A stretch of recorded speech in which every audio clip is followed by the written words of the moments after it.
السلام علیکم ورحمۃ اللہ وبرکاتہ. کیا حال ہے سب کا؟ الحمد للہ. نحمده ونصلی علی رسولہ الکریم. اما بعد فاعوذ باللہ من الشیطان الرجیم. بسم اللہ الرحمن الرحیم. رب اشرح لی صدری ویسر لی امری واحلل عقدۃ من لسانی یفقہوا قولی. آیت نمبر 15 سے وَخَلَقَ الْجَانَّ مِن مَّارِجٍ مِّن نَّارٍ، اور جن کو آگ کے شعلے سے پیدا کیا. انسانوں کے علاوہ جنات بھی اللہ تعالیٰ کی ایک مخلوق ہے، اور اللہ تعالیٰ نے ان کی بھی حقیقت ہمیں بتا دی کہ وہ کس چیز سے بنے ہیں، انسان میں اور ان میں فرق کیا ہے. تو یہاں پر مارج کا لفظ آیا، مارج من نار، اور نار سے مراد ایک خاص نوعیت کی آگ ہے، وہ آگ نہیں جو ہمارے ہاں لکڑیوں وغیرہ سے جلتی ہے. اور مارج کا مطلب ہوتا ہے خالص شعلہ جس میں دھواں نہ ہو. تو اس کا مطلب یہ کہ جس طرح پہلا انسان مٹی سے بنایا گیا اور پھر تخلیق کے مختلف مدارج سے گزرتے ہوئے ایک خاص انسان کی شکل اس نے اختیار کی، اور پھر آگے نطفے سے اس کی نسل چلی، تو اسی طرح پہلا جن جو تھا ابو الجن، جیسے ابلیس، کیونکہ اس کی ذریت کا بھی ذکر آتا ہے نا، تو وہ آگ کے شعلے یا آگ کی لپٹ سے پیدا کیا گیا، اور بعد میں اس کی ذریت سے جنوں کی نسل پیدا ہوئی. اور پہلے جن کی حیثیت جنوں کے معاملے میں وہی ہے جو آدم علیہ السلام کی حیثیت انسانوں کے معاملے میں ہے. اور پھر اس کے بعد یہ ہے کہ جنات جو ہیں وہ بھی ہماری طرح مکلف ہیں. مکلف کا مطلب یہ ہے کہ انہیں بھی اللہ نے اپنی عبادت کے لیے پیدا کیا ہے. وما خلقت الجن والانس الا لیعبدون.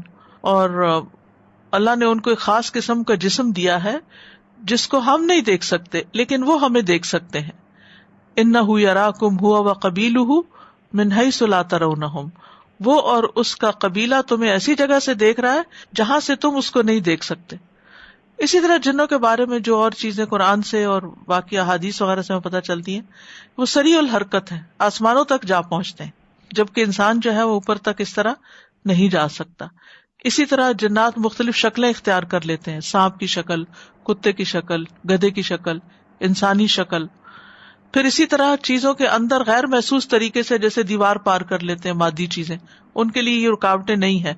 ہمارے لیے رکاوٹ ہے، ہم دیوار کے اندر سے نہیں گزر سکتے، دروازہ بنانا پڑتا ہے، لیکن ان کے لیے کوئی مشکل نہیں ہے.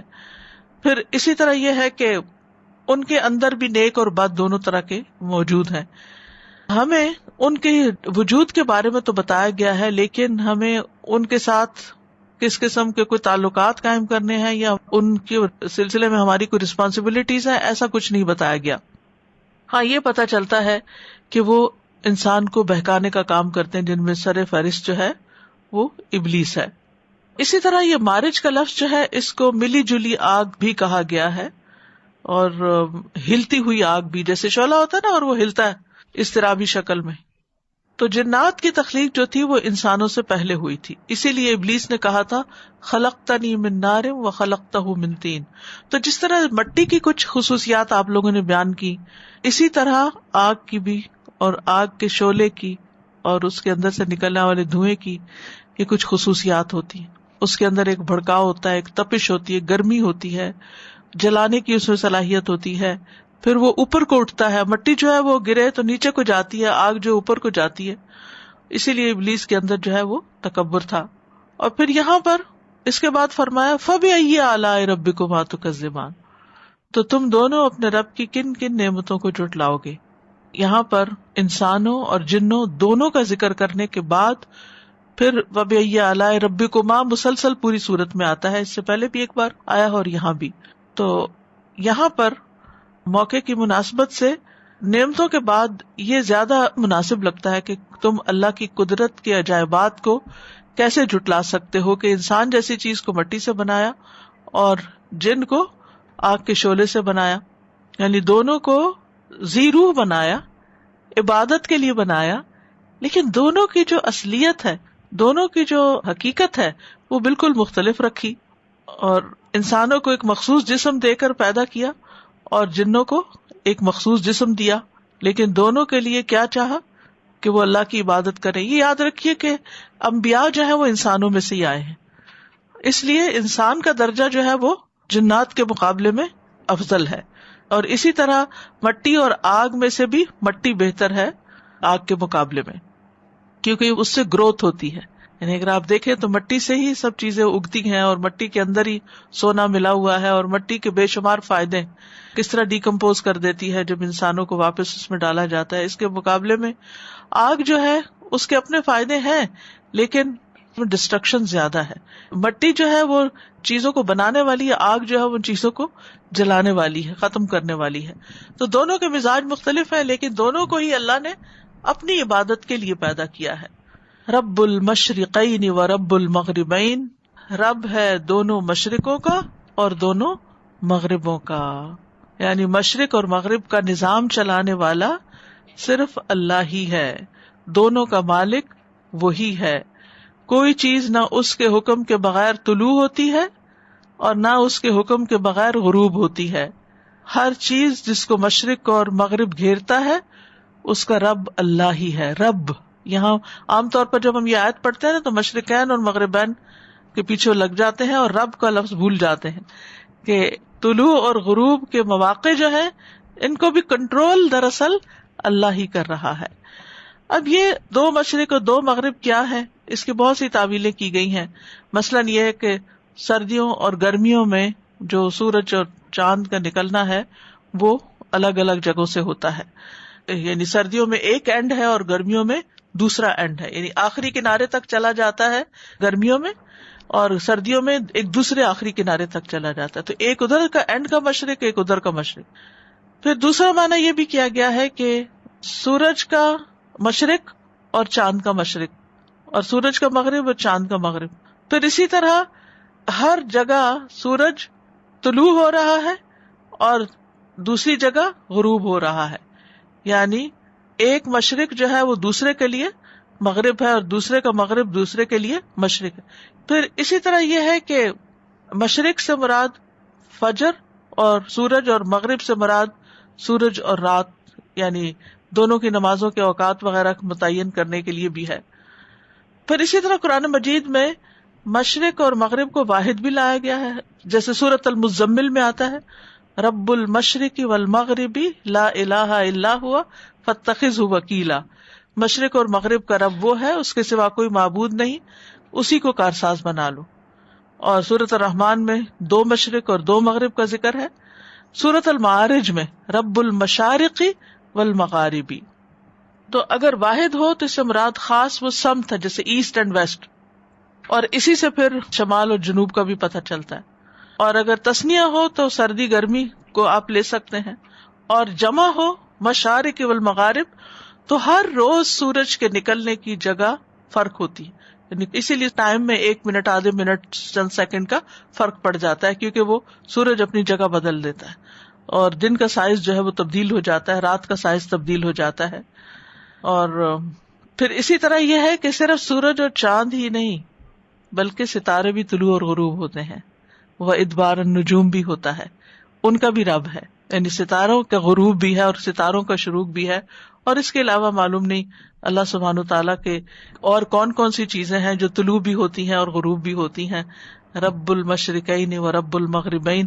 لیکن یہ یاد رکھے انسان کہ ہر چیز جو ہے اس کے کنٹرول میں ہے، وہی ان چیزوں کو مینٹین کر رہا ہے. اور رب میں آپ کو معلوم ہے نا، خالق، مالک اور مدبر، تدبیر بھی وہی کر رہا ہے. تو مشرق و مغرب کی تدبیر، اور یہ سورج کس وقت کہاں سے نکلے گا اور کس سائز کا ہوگا اور کیا کیا کرے گا، یہ سب کچھ اسی کے اختیار میں ہے. اور پھر اگر یہ دو اینڈ بھی ہیں نا، مشرق و مغرب دو اینڈ بھی ہیں، تو اگر مشرق اور مغرب کا وہ رب ہے تو ان کے بیچ کی چیزوں کا بھی رب وہی ہے. فَبِأَيِّ آلَاءِ رَبِّكُمَا تُكَذِّبَانِ. تم دونوں اپنے رب کی نعمتوں میں سے کس کس کو جھٹلاؤ گے. تو یہ اللہ سبحانہ تعالیٰ کا سوال ہے. تو ہمارا جواب کیا ہونا چاہیے؟ اے ہمارے رب، ہم آپ کی نعمتوں میں سے کسی بھی چیز کو نہیں جھٹلاتے. تو مفسرین کہتے ہیں کہ ہر آیت کے بعد یہاں فَبِأَيِّ آلَاءِ رَبِّكُمَا تُكَذِّبَانِ والی آیت آئے تو یہ نعمتوں کی یاد دلاتی ہے اور اس آیت میں غور و فکر کرنے کی ضرورت ہے. یعنی یہ مشرق اور مغرب کا ہونا بھی اللہ کی نعمتوں میں سے ہے. اور سورۃ الرحمن میں آپ دیکھیں جن اور انس دونوں کا ذکر کیا گیا، مشرق اور مغرب کا ذکر کیا گیا، یعنی پورا بیلنس نظر آتا ہے. ہر چیز دو دو دو دو کر کے ذکر ہوئی، حتیٰ کہ 2 طرح کی جنتوں کا ذکر ہے. پھر وَمِن دُونِهِمَا جنتان، جنتان اور جنتان کا ذکر ہے، جنت اور جہنم کا ذکر ہے. یعنی یہ بھی ایک پرفیکٹ بیلنس ہمیں نظر آتا ہے سورت کی ترتیب کے اندر. اور پھر آپ دیکھیے کہ جب مشرق بدلتے ہیں یا مغرب بدلتے ہیں تو اس سے موسموں پر بھی اثر پڑتا ہے، اس سے بھی بے شمار چیزیں متاثر ہوتی ہیں، بہت سے فائدے آتے ہیں، کبھی سردی ہے کبھی گرمی ہے. اور پھر اس کی وجہ سے ہم مختلف طرح کے کھانے انجوائے کرتے ہیں. کچھ کھانے ایسے ہیں کہ جو سردیوں میں ہی اچھے لگتے ہیں، گرمیوں میں ان کو کھانے کا دل نہیں چاہتا. اور کچھ ٹھنڈے مشروبات اور چیزیں ایسی ہیں جو گرمیوں میں ہی اچھے لگتے ہیں، سردیوں میں طبیعت نہیں مانتی ان کو لینے میں. پھر اسی طرح طرح طرح کے جو پھل ہیں اور سبزیاں ہیں. لیکن افسوس کہ ہم نے بیلنس بگاڑ دیا. ہم نے ساری چیزیں دنیا بھر سے اکٹھی کر لی ملغوبہ. سردیوں میں گرمیوں کی سبزیاں کھا رہے ہیں اور گرمیوں میں سردیوں کی سبزیاں کھا رہے ہیں، جس کی وجہ سے صحت پر، یعنی بیلنس جب خراب کیا، توازن بگاڑ دیا صرف زبان کے ذائقے کی خاطر کہ ہمیں ہر موسم میں ہر چیز چاہیے، جب ہمارا جس چیز کو دل چاہے وہ ہمیں جنت کی طرح اویلیبل ہو جائے. تو اس سے بھی بہت سا خلل آیا ہے، کیونکہ زمین کے اوپر بھی ایک بیلنس اس طرح ہے نا کہ بیک وقت ساری زمین پہ سردی نہیں ہوتی اور بیک وقت ساری زمین پہ گرمی بھی نہیں ہوتی. تو ہر علاقے کے لوگوں کو الگ الگ موسم ملتا ہے اور پھر اس کے اعتبار سے اللہ نے ان کے جسم بنائے ہیں اور کھانے کی چیزیں بنائی ہیں. لیکن یہ ہے کہ انسانوں نے جب ترقی کی تو پھر اپنے ہی خلاف کر لی. پھر بحرین کا ذکر ہے، مرج البحرین یلتقیان. آپ دیکھ رہے 2 چیزوں کا ذکر ہے. تو بیلنس، وہ ترازو جو قائم کیا ہے نا، وہ ہر چیز میں ترازو قائم ہے.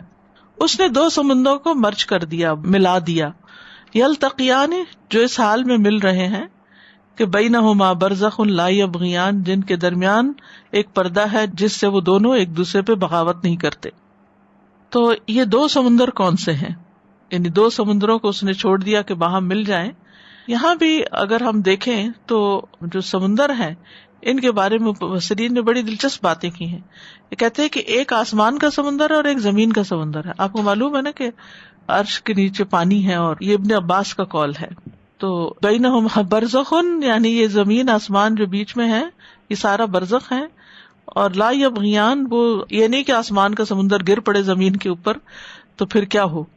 اور اسی طرح یہ ہے کہ زمین کا سمندر اپنی حدوں سے باہر نہیں نکلتا.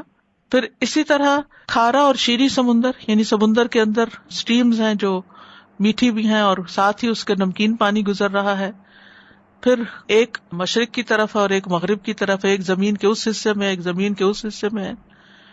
اور ایک سے ایک طرح کی مخلوقات نکلتی ہیں، دوسرے سے دوسری طرح کی مخلوقات نکلتی ہیں. کوئی کھاری سمندر ہے، کوئی شیریں سمندر ہے، کوئی بڑا سمندر ہے، کوئی چھوٹا سمندر ہے. تو مرج البحرین یلتقیان، تو دونوں سمندر جو ہیں بہ رہے ہیں اور انہوں نے ایک بیلنس قائم کیا ہوا ہے. بینہما برزخ لا یبغیان. اور بحرین سے ایک مراد یہ ہے کہ ایک تو کھاری سمندر ہے نا، اور دوسرے جیسے دریا ہے. تو دریا جو ہے وہ بھی سمندر ہی کی ایک قسم ہے، اس کو بھی بحر کہا جاتا ہے. تو وہ جب اس میں جا کے مرج ہوتے ہیں جہاں جہاں سے، تو یہ دریاؤں کا پانی کا ذائقہ اور ان کی شکل اور ان کا ٹیمپریچر الگ ہوتا ہے، اور جو سمندر میں وہ الگ ہوتا ہے. اور یہ اس خوبی کے ساتھ جا کے مل جاتے ہیں کہ وہاں کسی قسم کی کوئی فساد پیدا نہیں ہوتا، بلکہ ایک دوسرے کے ساتھ مل کے چلتے ہیں. اور برزخ کا لفظی مطلب ہوتا ہے پردہ، حاجز، اوٹ. اور پھر آپ دیکھیے کہ کس طرح سمندر کو اللہ سبحانہ وتعالیٰ نے ایسا نہیں کیا کہ تہائی زمین جو تھی وہ پانی تھی، تو یہ نہیں کیا کہ سارا پانی ایک طرف اکٹھا کر دیا اور ساری خشکی ایک طرف اکٹھی کر دی، بلکہ سمندر ہے، پھر بیچ میں خشکی ہے، پھر سمندر ہے یا دریا ہے. تو بینہما برزخ، ہر 2 سمندروں کے بیچ میں ایسی زمین آتی ہے کہ جو نیچے ہونے کے بعض اوقات باوجود سمندر کی زد میں نہیں آتی، بلکہ سمندر جو ہے اس کی لینڈ کو ریکلیم کرتے ہیں. اور اتنا پانی کا ذخیرہ ہونے کے باوجود بھی وہ خشکی پہ آ کے انسانوں کو ڈسٹرب نہیں کرتا کہ ان کو ڈبو کے رکھ دے. ورنہ جتنی قوت ہے اس پانی کے اندر، جتنی اسٹرینتھ ہے، اگر وہ نیچے سے اوپر کو اچھلنا شروع ہو جائے یا اس کی لہریں جتنی بڑی بڑی اٹھتی ہیں اگر وہ زمین کی طرف اٹھنا شروع ہو جائے تو آبادیوں کی آبادیوں کو نگل جائے. تو بینہما برزخ یعنی سمندر ہے, پھر خشکی ہے, پھر سمندر ہے, یہ آپس میں ملتے نہیں بلکہ جہاں جہاں اللہ نے ان کو روکا ہوا ہے وہیں پر ٹھہرے ہوئے ہیں, اور پھر ایک دوسرے پہ سرکشی نہیں کرتے, ان کو بھی بیلنس کر دیا.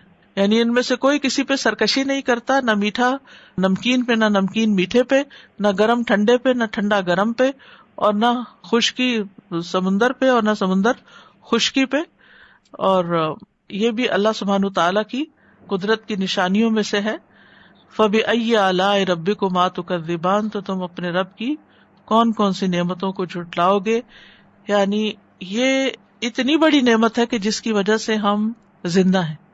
اگر یہ سمندر کا پانی خشکی کو ڈبو دے تو ہم زندہ بھی نہیں رہ سکتے. تو یہ اللہ کا بہت بڑا فضل ہے.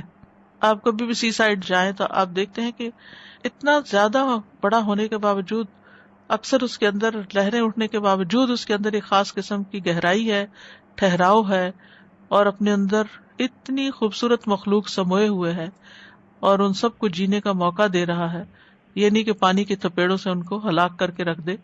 یعنی آپ نے دیکھی ہوگی سمندر کے اندر کی جو مخلوق ہے کس طرح ہر لیئر میں مخصوص قسم کے جانور. پچھلے دنوں ایک ویڈیو کلپ میں نے دیکھا تھا جس میں سمندر کی ڈیپتھ 10,000 فیٹ تک نیچے, کہ ہر لیئر کے اندر ڈفرنٹ قسم کی, یعنی ہر 500 یا 1000 میٹر کے بعد مخلوق ہی الگ ہو جاتی ہے, ان کے رنگ الگ ہو جاتے ہیں. تو یہ بھی اللہ سبحانہ تعالیٰ کی خاص نعمتوں میں سے ہے, اور اس میں انسان تو اتنا کچھ ڈسکور ہی نہیں کر پایا کہ کس جگہ پر کیا کیا نعمتیں اللہ نے رکھی ہیں. تو یہ جو کہنا ہے نا فَبِأَيِّ آلَاءِ رَبِّكُمَا تُكَذِّبَانِ, یعنی دوسرے سمپل لفظوں میں کیا, کس نعمت کو تم کہو گے کہ یہ نعمت نہیں ہے, یا کس چیز کو تم نعمت ہونے سے انکار کرتے ہو, یا کس چیز کو رب کی تخلیق ہونے سے انکار کرتے ہو. کر سکتے ہو. جھٹلانے کا مطلب کیا ہے؟ یعنی تم اس کو جھٹلاتے ہو کہ یہ نعمت نہیں, کیا تم اس کو جھٹلاتے ہو کہ رب کی طرف سے نہیں, کیا تم اس کو جھٹلاتے ہو کہ اس میں کوئی فائدہ نہیں. کس کو جھٹلا سکتے ہو؟ کسی بھی چیز کو نہیں جھٹلا سکتے. اور میٹھے اور کھاری سمندر کے آپس میں نہ مل سکنے کے بارے میں سورۃ الفرقان میں بھی ایک آیت آتی ہے 53 میں, وَهُوَ الَّذِي مَرَجَ الْبَحْرَيْنِ هَذَا عَذْبٌ فُرَاتٌ وَهَذَا مِلْحٌ أُجَاجٌ فَبِأَيِّ آلَاءِ رَبِّكُمَا تُكَذِّبَانِ يَخْرُجُ مِنْهُمَا اللُّؤْلُؤُ وَالْمَرْجَانُ, ان دونوں سے موتی اور مرجان نکلتے ہیں. منہما, دونوں سے. اب یہ ہے کہ یعنی دونوں طرح کے سمندروں سے, بعض نے یہ کہا کہ موتی اور مونگے تو صرف کھاری پانی سے نکلتے ہیں, تو پھر یہ کیسے کہتے ہیں کہ میٹھے اور کھاری دونوں پانیوں سے یہ چیزیں نکلتی ہیں؟ تو اس کا جواب یہ کہ میٹھا اور کھاری دونوں طرح کا پانی جو ہے اپنی اپنی جگہ پر ہوتا ہے. اور پھر یہ ہے کہ ہم نے کون سی سارے سمندر کو ایکسپلور کر لیا ہے کہ جس سے ہمیں پتا چلے کہ واقعی صرف ایک ہی جگہ سے کچھ نکل رہا ہے. یہ بھی کہا جاتا ہے کہ سمندر کی تہہ میں بھی میٹھے پانی کے چشمے موجود ہیں, اللہ عالم. بہرحال تو لؤلؤ کیا ہے اور مرجان کیا ہے؟ لؤلؤ موتی کو کہتے ہیں اور مرجان مونگے کو کہتے ہیں, اور اس کے بارے میں 4 اقوال ہیں. ایک یہ کہ بڑے بڑے موتی مرجان جو ہے بڑے موتیوں کے لیے آتا ہے, ایک یہ بھی ہے کہ چھوٹے موتی, اور ایک یہ کہ سرخ من کے جو ہوتے ہیں سرخ رنگ کے, اور ملے جلے جواہرات. مرجان کا لفظ جو ہے نا یہ مرج سے ہے, جسے پیچھے مرج البحرین ہے, مارج من نار. مارج یہ ساروں کا روٹ ایک ہی ہے, میم رے جیم. مارج شعلے کو کہتے ہیں, دھوئیں کی لپٹ والا, یعنی جس میں دھواں ملا ہوا. اور پھر یہ کہ یہ موتی جو ہیں اللہ سبحانہ تعالیٰ نے کس طرح انسان کے لیے ایک نعمت کے طور پر پانی کے اندر رکھے, اور کہا یہ جاتا ہے کہ مختلف اس کے بارے میں آ رہا ہے کہ یہ بنتے کیسے ہیں, اور لیکن یہ کہ وہیں پر ہی پیدا ہوتے ہیں اور وہیں سے ہی نکالے جاتے ہیں اور انتہائی قیمتی ہوتے ہیں. لیکن یہاں یہ بات کہی گئی کہ دونوں ہی سمندروں سے نکلتے ہیں. اب آپ دیکھیے موتی کتنی سی چیز ہوتی, اگر آپ کے ہاتھ سے چھوٹ کے فرش پہ گر جائے نا تو ڈھونڈنا مشکل ہوتا ہے, لیکن اللہ نے اس کو سمندر کے اندر اس کو جنم دیا اور سمندر سے یہ نکالے جاتے ہیں. تو جہاں جس کو چاہے اللہ پیدا کر دے اور وہاں سے ہم تک پہنچا دے. تو دونوں سمندروں سے کھانے کا سامان بھی نکلتا ہے اور زیب و زینت کا سامان بھی نکلتا ہے. قرآن مجید میں آتا ہے وما یستوی البحران, دونوں سمندر ایک جیسے نہیں ہوتے. ھذا عذب فرات سائغ شرابہ, یہ میٹھا پیاس بجھانے والا ہے, جس کا پانی آسانی سے حلق سے اترنے والا ہے. وَهَذَا مِلْحٌ أُجَاجٌ، اور یہ نمکین کڑوا ہے. وَمِن كُلٍّ تَأْكُلُونَ لَحْمًا طَرِيًّا، دونوں سے ہی تم تر و تازہ گوشت یعنی مچھلیوں کی شکل میں یا اور جو مخلوقات ہیں کھاتے ہو. وَتَسْتَخْرِجُونَ حِلْيَةً تَلْبَسُونَهَا، اور دونوں سے ہی تم زیورات نکالتے ہو جن کو تم پہنتے ہو. وَتَرَى الْفُلْكَ فِيهِ مَوَاخِرَ لِتَبْتَغُوا مِنْ فَضْلِهِ، اور تم دیکھتے ہو کہ اس میں کشتیاں پانی کو چیرتی ہوئی چل رہی ہوتی ہیں تاکہ تم اس کے فضل میں سے کچھ حصہ تلاش کر سکو. وَلَعَلَّكُمْ تشکرون، تاکہ تم شکر ادا کرو. فَبِأَيِّ آلَاءِ رَبِّكُمَا تُكَذِّبَانِ، تو تم اپنے رب کی کون کون سی نعمتوں کو ٹھٹلاؤ گے. اس نعمت کو بھی پہچانو اور اس پر بھی غور کرو کہ یہ بھی کتنی بڑی نعمت ہے کہ اللہ سبحانہ و تعالیٰ نے تمہارے اندر جو زینت یا خوبصورتی کی حصے جمال رکھی ہے اس کی تسکین کا سامان بھی پیدا کیا. اور حصے جمال جو ہے کوئی بری چیز نہیں ہے. خوبصورت چیزوں کو دیکھنے کا شوق ہونا یا پھر ان کو اپریشیٹ کرنا یا اعتدال کے ساتھ ان کو حاصل کرنا یا اپنے ماحول کے اندر ایک خوبصورتی پیدا کرنا، تو یہ چیز جو ہے دنیا میں اللہ نے رکھی ہے، انسان کے اندر بھی رکھی ہے اور کائنات کے اندر بھی رکھی ہے. اور گہرے سمندروں کے اندر آپ دیکھیں کیسی کیسی کلرفل مخلوقات ہیں، اور حیران کن حد تک ان کی شیپس اور ان کی بیوٹی ہے کہ انسان کی نگاہیں دنگ رہ جاتی ہیں کہ یہ پیدا کرنے والا خود کتنا خوبصورت ہوگا. اور حدیث میں بھی آتا ہے ان اللہ جمیل یحب الجمال، اللہ خود بھی خوبصورت ہے اور جمال کو پسند کرتا ہے. لہٰذا جو کانسیپٹ ہے نا کہ خوبصورتی کی طرف نہیں جانا چاہیے، توازن آپ ترازو میں خلل ڈالیں گے تو پھر تو غلط ہی ہوگا کہ آپ اس میں اسراف شروع کر دیں، آپ اس میں اتنا مال خرچ کرنا شروع کر دیں کہ آپ اصل ضروریات کو بھول جائیں یا اپنے دین کے تقاضوں کو بھول جائیں. لیکن اپنی معقول حد تک انسان کو اپنی ذات کے اندر، اپنے ماحول کے اندر خوبصورتی لانے میں کوئی حرج نہیں ہے. بس رک وہاں جائے جو اللہ نے حد قائم کر دی کہ مثلا نامحرم کے سامنے نہیں خوبصورتی دکھانی یا باہر نہیں دکھانی، لیکن ویسے اس میں کوئی حرج نہیں ہے. تو یہ بھی اللہ کی ایک نعمت ہے. لیکن جنت میں یہ خوبصورتی ایک اور ہی طرح سے ہوگی. جنت کی جو خواتین ہیں ان کی خوبصورتی مختلف رنگ بدلتی رہے گی، یعنی ہر نئی دفعہ جب وہ دیکھیں گے جنتی اپنی بیویوں کو تو ان کی شکل اور خوبصورت ہو چکی ہوگی. اسی طرح مردوں کی بھی خوبصورتی بدلے گی. جیسے وہ اللہ سبحانہ تعالیٰ سے جمعے کے دن جیسے وہ ملاقات کا دن ہوگا تو کچھ لوگ تو روز ہی اللہ کا دیدار کریں گے اور کچھ لوگ ہر جمعے کو کریں گے، تو ان کا بھی حسن اور زیادہ بڑھ جائے گا. یعنی کہ جنت میں مسلسل حسن بڑھتا رہے گا. اچھا دنیا میں کیا ہوتا ہے، وقت کے ساتھ ساتھ زوال ہوتا ہے، کتنا بھی کوئی خوبصورت ہو وقت کے ساتھ کم ہوتا چلا جاتا ہے. لیکن وہاں پر وقت کے ساتھ ساتھ بڑھتا ہی جائے گا. جس طرح مجرموں کا عذاب جہنم میں بڑھتا جائے گا، فلن نزیدکم الا عذابا، تو اسی طرح جنت میں جنتیوں کی نعمتیں اور حسن، اسی لیے وہ بور نہیں ہوں گے. دنیا میں کیا ہوتا ہے کہ جب آپ کوئی نعمت استعمال کرتے ہیں، کوئی کھانے کی چیز، تو تھوڑی دیر کے بعد ٹیسٹ وہ برابر ہو جاتا ہے. یعنی وہ جو پہلے لقمے میں آپ نے ٹیسٹ لیا تھا وہ تھوڑی دیر کے بعد اس طرح ٹیسٹ نہیں آتا. پھر اسی طرح وقت کے ساتھ ساتھ آپ جب عمر آپ کی زیادہ ہوتی جاتی ہے تو آپ کے ٹیسٹ بڈز بھی ویک ہونا شروع ہو جاتے ہیں. پھر اسی طرح باقی چیزوں کے اندر بھی، یعنی کہ وقت کے ساتھ ساتھ حس اتنی باقی نہیں رہتی. تو بہرحال یہ اللہ سبحانہ تعالیٰ نے دنیا میں جو خوبصورت چیزیں پیدا کی ہیں ان کو اپریشیٹ کرنا چاہیے، اور اپنی حیثیت کے مطابق اگر آپ اس کو خریدتے ہیں یا پہنتے ہیں تو کہیں کوئی منع نہیں ہے عورت کے لیے زیور کا پہننا. لیکن دنیا میں بھی اللہ نے ان زینتوں کو حلال کیا، لیکن جنت میں تو خاص طور پر وہ ایمان والوں ہی کے لیے ہوگی. اور پھر یعنی کہ اب یہ نعمت کا ذکر کر کے کہ وہاں سے موتی نکلتے ہیں، تو کیا تم اس کو جھٹلا سکتے ہو کہ نہیں نکلتے ہیں؟ کیا تم جھٹلا سکتے ہو کہ یہ قیمتی چیز نہیں جھٹلا سکتے؟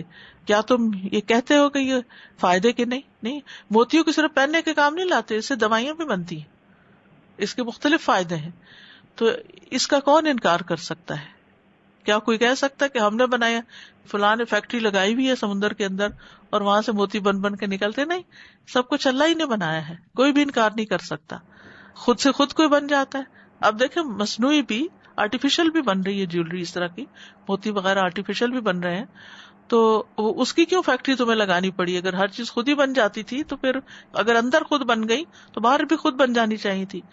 لیکن اصل بات یہ کہ انسان اس چیز کو مانے کہ یہ سب کچھ اللہ نے بنایا ہے اور پھر یہ اس کی نعمت ہے، اور پھر اس کو ایکسپلور کرے اور اس کی حکمتیں جاننے کی کوشش کرے، اس پر تجربات کرے اور اس کا صحیح استعمال کرے اور اس کو صحیح فائدے میں لائے، اور اس کے اندر اعتدال قائم رکھے، حد سے نہ بڑھے کہ کوئی چیز انسان اس طرح ابیوز کرے کہ وہ دوسری مخلوق کے لیے نقصان دہ ہو جائے یا آئندہ آنے والی نسلوں کے لیے ختم ہی ہو کے رہ جائے. کیونکہ جس طریقے سے ہم کچھ چیزوں کو استعمال کر رہے ہیں، آئندہ آنے والی نسلیں شاید پانی کو بھی ترسیں. تو ان ساری چیزوں کا دھیان رکھ کے آگے بڑھنا چاہیے. وَلَهُ الْجَوَارِ الْمُنشَآتُ فِي الْبَحْرِ كَالْأَعْلَامِ، اور اسی کے ہیں بادبان اٹھائے ہوئے جہاز سمندر میں. جواری جاریہ سے چلنے والے، اور پھر منشآت نشأ سے، منشآت ان کی جمع ہے اوپر اٹھی ہوئی، یعنی کشتیاں جو بادبانوں والی ہیں. باد کہتے ہیں ہوا کو، تو بادبان ہوتا ہے وہ پول جس کے ساتھ وہ کپڑا باندھ دیا جاتا ہے تو ہوا کا رخ پتہ چلتا ہے. جیسے جھنڈا ہوتا ہے نا، تو وہ جب لہراتا تو پتہ چلتا ہے کہ ہوا کا رخ کیا ہے. اسی کی ہیں. پیچھے کا رب ہے رب المشرق والمغرب، یہاں کا اسی کی ہیں، یعنی ہے یہ اسی کی نعمتیں، اسی کی دی ہوئی ہیں. یہ کشتیاں بھی، ان کو بھی اسی نے تیرنے کا اذن دیا ہوا ہے. فی البحر سمندر میں، کل آلام جو پہاڑوں کی طرح ہے. آلام جو ہے علم کی جمع ہے، اور علم جھنڈے کو بھی کہتے ہیں، لیکن یہاں مراد جو ہے وہ پہاڑ ہیں. اور خاص طور پر ان جہازوں کی طرف اشارہ ہے کہ جو ملٹی سٹوریز ہیں، ایسے شپس جو ملٹی سٹوریز ہیں، دور سے واقعی یعنی افق کو ڈھانپ لیتے ہیں. جب وہ کنارے پہ کھڑے ہوتے ہیں، اگر آپ قریب جا کے دیکھیں تو واقعی پورے یعنی پہاڑ جتنا سائز ان کا نظر آتا ہے، لیکن کتنی اسموتھلی وہ پانی کے اوپر تیرتے چلے جاتے ہیں. سڑک کے اوپر اتنی بڑی چیز چل ہی نہیں سکتی، چاہے کوئی بھی انتظام کر لے.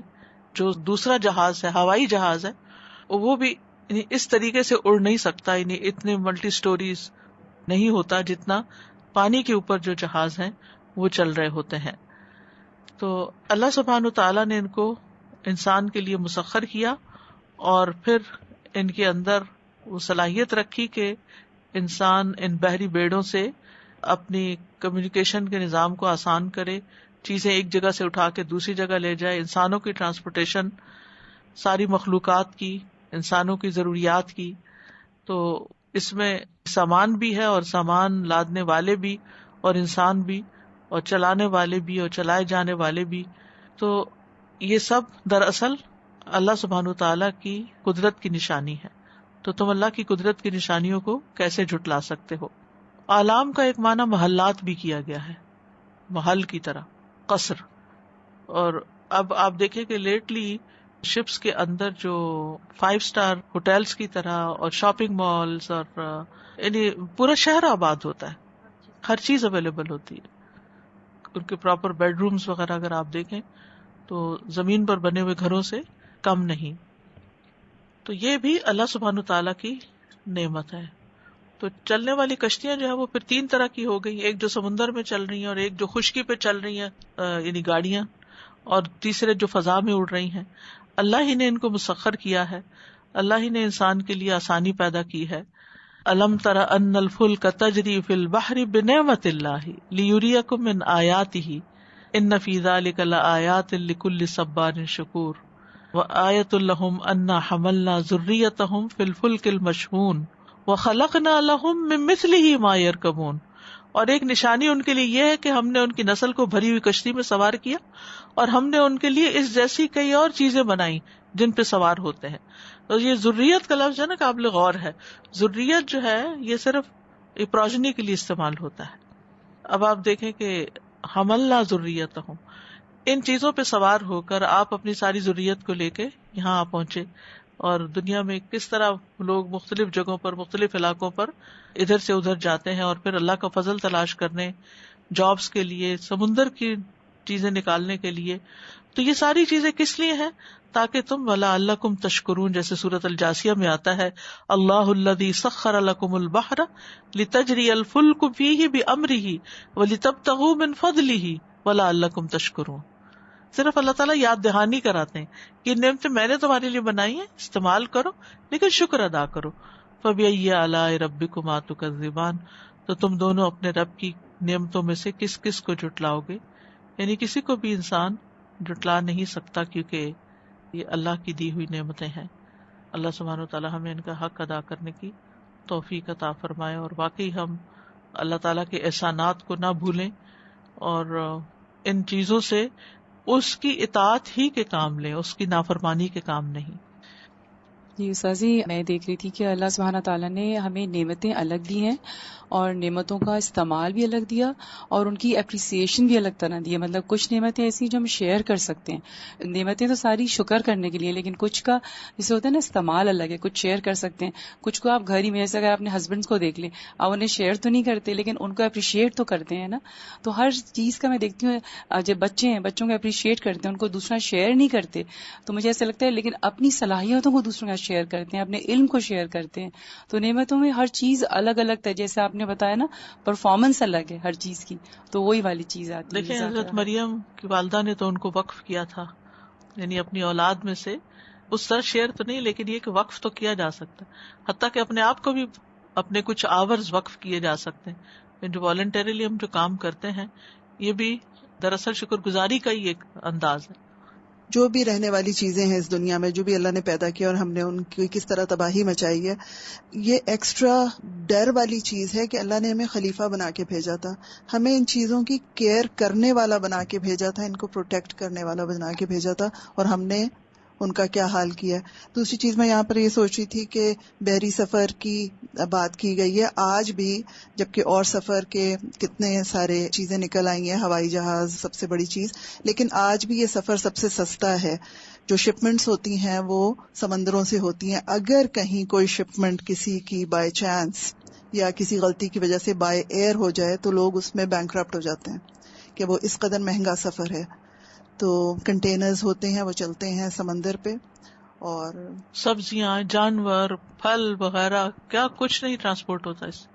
سر مجھے ساتھ میں یہ بات یاد ہے کہ آپ بھی جب مینشن کرتے ہیں کہ 3 ٹائپس آف ٹرانسپورٹ میں، تو اسٹل انوائرمنٹلی فرینڈلی جو کاؤنٹ ہوتی ہے transport, that still by shipment, کے شپ کے ذریعے سے ہی ہوتا، تو اسی لیے بہت زیادہ اب ہے، کیونکہ ٹرک سے بہت رواج ہو گیا نا، کہ ٹرک سے جیسے US میکسیکو سے ہمارے پاس چیزیں آ رہی ہیں، میجرلی ٹرکس کر رہے ہوتے ہیں، اینڈ دے آر بہت پلیوٹرز ہیں، لائک دے ایکسٹریم پلیوٹرز۔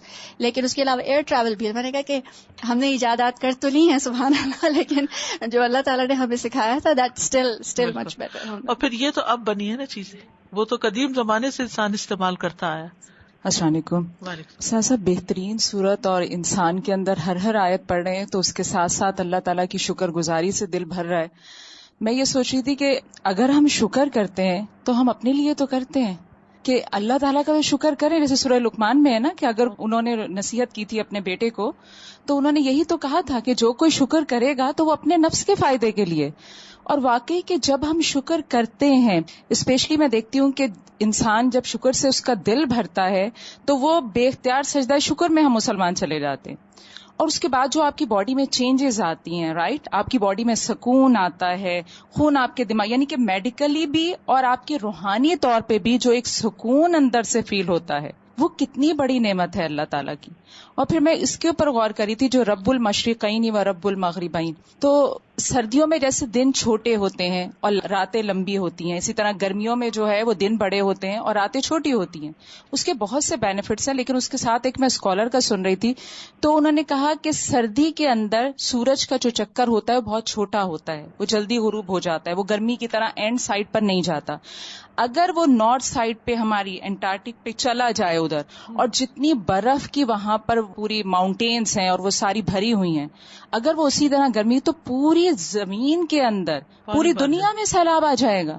اور ہم کبھی سبحان اللہ ایسی چیزوں پہ غور ہی نہیں کر رہے ہوتے، کبھی سوچ ہی نہیں رہے ہوتے، ہم سمجھتے ہیں کہ بس یہ دن چھوٹے ہیں اور یہ دن بڑے ہیں، رائٹ۔ تو کتنی اللہ تعالیٰ کی نعمتیں ہو رہی ہوتی ہیں کہ جو ہم اس میں سبحان اللہ کے، جیسے اب شپ کی بھی بات ہو رہی ہے کہ جب کبھی اگر لیک سائڈ پہ جائیں یا سمندر میں جائیں کہ سمندر کے کنارے پہ، تو ایک اتنی بڑی نعمت ہے کہ وہ آپ صرف سمندر کو دیکھتے ہیں یا لیک کو، جہاں پہ ماشاءاللہ سے ہمارے اونٹیریو لیک ہی اتنی بڑی ہے کہ اس کو ہی دیکھ رہے ہوتے ہیں، تو واقعی اتنا سکون ہے اور بالکل اسموتھ وہ لہریں چل رہی ہیں اللہ تعالیٰ کی، اور اس کے اندر اتنی بڑی ڈیپ مخلوق ہے۔